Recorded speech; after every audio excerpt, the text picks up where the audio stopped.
Minister, we all watch on in absolute horror as the horrific scenes from Gaza get more and more devastating.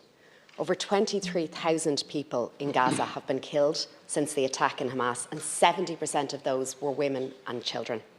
Yesterday, I convened a meeting with my Fine Gael colleagues and SADACA, the Ireland-Palestine Alliance, and their biggest concern right now is Gaza's newest deadly threat: starvation. The majority of people in Gaza are actually in famine right now. And that's on top of being displaced, on top of not having access to clean water, on top of being at risk of disease. People there are living under constant deadly threat: attacks, bombings, and now starvation. And the world looks on.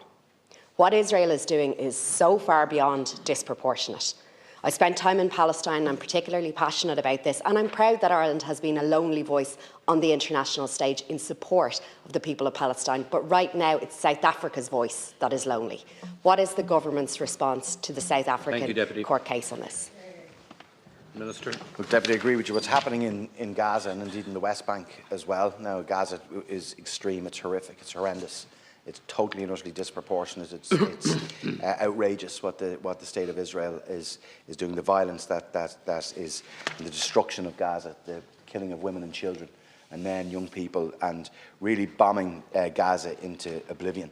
And that's what's happening. And as you've rightly said, our government, our Taoiseach, our Taoiseach, have been to the forefront of the government's response on this, of trying to bring about a collective approach within the European Union. And we've been successful in doing so. I know the Taoiseach just yesterday met with the Belgian Prime Minister in this regard. There are other EU states. We need an urgent ceasefire now, proper humanitarian access. Starvation is happening now.